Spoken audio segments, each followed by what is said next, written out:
Cher Tidiane Diaw, on démarre avec cette vidéo insoutenable qui a fait le tour de la toile hier. Et on y voit un élève qui agresse de façon violente un camarade de classe. Oui, ce sont tous les deux des élèves du lycée de Karang. C'est dans la région de Fatick. Pour en savoir davantage, suivez cette correspondance signée Aminata Goudiaby. Viral depuis ce mercredi a choqué plus d'un. Un garçon qui plaque au sol son camarade de classe tout en lui assénant de violents coups de poing jusqu'à presque l'étouffer. La scène se déroule à Karang Post, une commune du département de Foundiougne. L'incident s'est produit le 26 mai prochain, selon une source.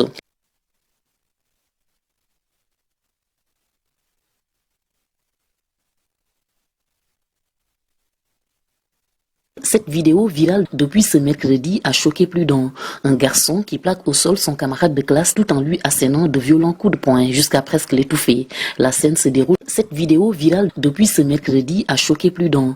Un garçon qui plaque au sol son camarade de classe tout en lui assénant de violents coups de poing jusqu'à presque l'étouffer.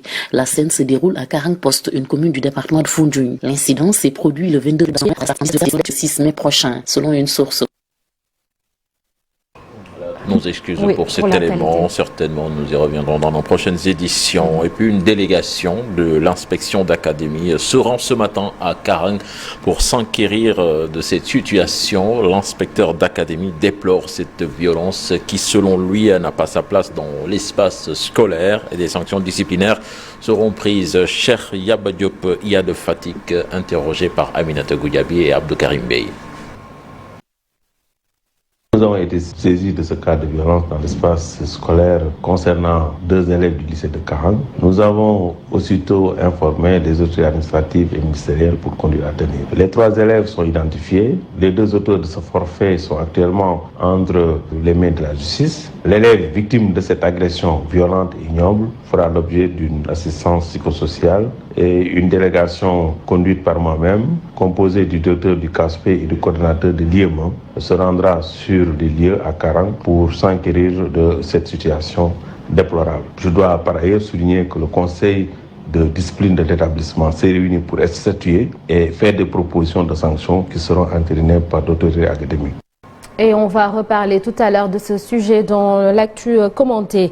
Et puis le soukouk record de l'État du Sénégal qui lève plus de 330 milliards de francs CFA, cher. Les sphères ministérielles de Diamniadio engagent.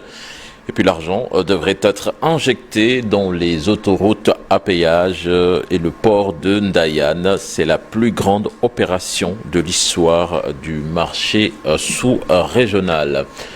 Et puis, retenez également que l'État du Sénégal va débloquer près de 43 milliards de francs CFA à près de 600 000 ménages répertoriés dans le registre national unique.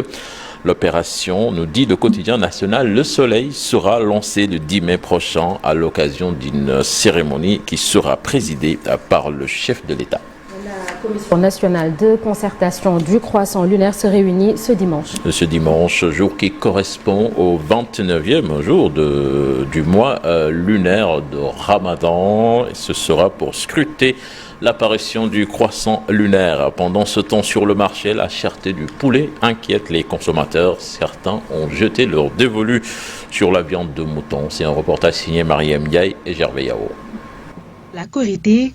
Au marché de la rue 5, certaines personnes ont déjà commencé à faire des achats. Mais la hausse des prix n'a pas épargné le marché du poulet. C'est pourquoi de plus en plus de femmes se rabattent sur la viande de mouton pour le repas de la fête. Avant, le poulet était préféré parce que c'était plus abordable pour nos poches. Mais le prix est trop cher en ce moment. Un petit poulet peut te coûter 4 500. Nous avons de grandes familles et c'est la viande qui nous arrange. Cette dame pense que c'est une question de préférence du poulet. Sa famille en a beaucoup consommé durant le ramadan.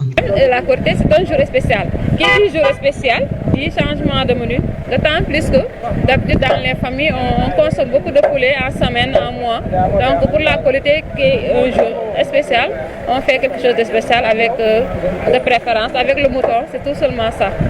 Je sais que le prix est abordable. C'est abordable. On comprend pour la situation, comme je l'ai dit tantôt, avec la crise malienne. les moutons qui quittaient le Mali pour le Sénégal, ça devient rare. Donc on ne discute pas trop le prix. Du côté des vendeurs, l'on déplore la rareté du produit, ce qui impacte sur le prix à la vente. En ce moment, il y a peu de produits dans le marché. Le poulet se fait rare. C'est pourquoi les consommateurs se rabattent sur la viande de mouton et même cette viande est encore assez chère. Et cela, c'est à cause de l'alimentation du bétail. Le prix varie entre 4 000 et 5 000 francs CFA. Le poulet qui était jadis le mets préféré des Sénégalais le jour de la Korité est de plus en plus délaissé au profit de la viande de mouton. Cette dernière est jugée plus accessible économiquement parlant. Mariam Ndiaye, voilà, c'était là l'essentiel de l'actualité nationale de ce matin sur Nonata. Merci beaucoup, cher Tidiane, et on reste avec toi pour l'actualité hors du Sénégal.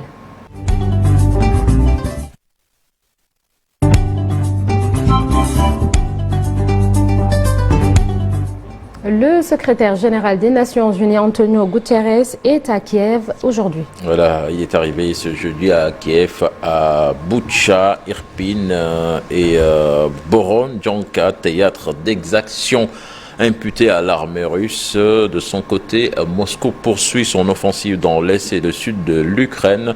Le chef des Nations Unies est arrivé donc en provenance de Moscou où il a plaidé auprès de Vladimir Poutine pour en cesser le feu dans les plus brefs délais.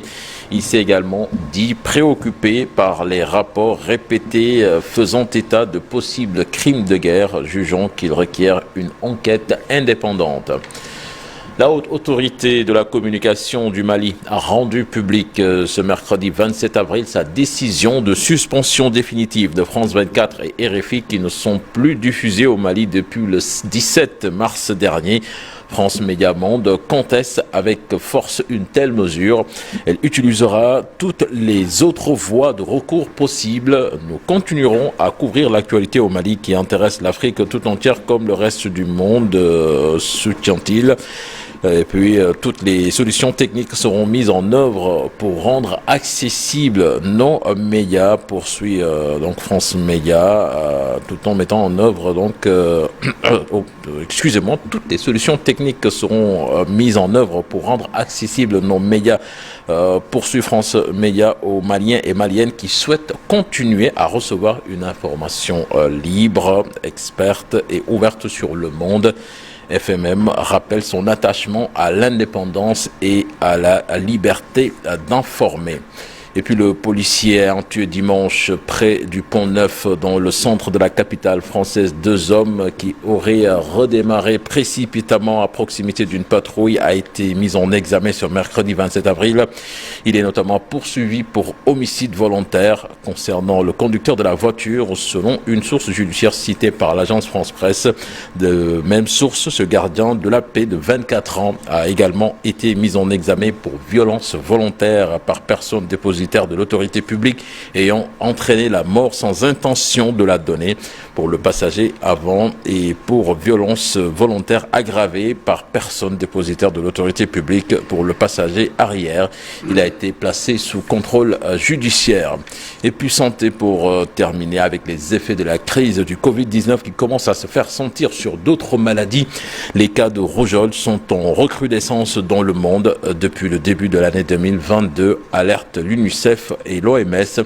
Cette maladie virale hautement contagieuse pourrait toucher des millions d'enfants si les retards pris en vaccination ne sont pas comblés. Le risque de catastrophe est absolu si de dangereux retards pris dans la vaccination des enfants à cause de la maladie du Covid n'est pas rattrapé et si les restrictions sanitaires sont levées trop vite, avait déjà alerté l'Organisation mondiale de la santé. Le résultat est vertigineux. Le nombre de cas a bondi de 79% au cours des 2 premiers mois de 2022 en comparaison avec la même période de l'an dernier. Les 2 agences de l'ONU craignent désormais l'apparition de graves épidémies de rougeole, une maladie donc virale hautement contagieuse qui pourrait toucher des millions d'enfants en 2022.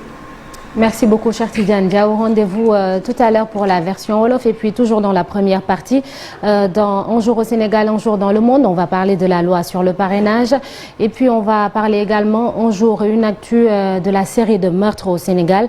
Et avec les chiffres alarmants, faut-il faire un deuil national, une séance d'exorcisme? Abdoulaye Cissé va y répondre dans la rubrique Djangat et on recevra dans la seconde partie la députée Mariam Soda Ndiaye. Tout de suite, la une des journaux avec Chérif Dia.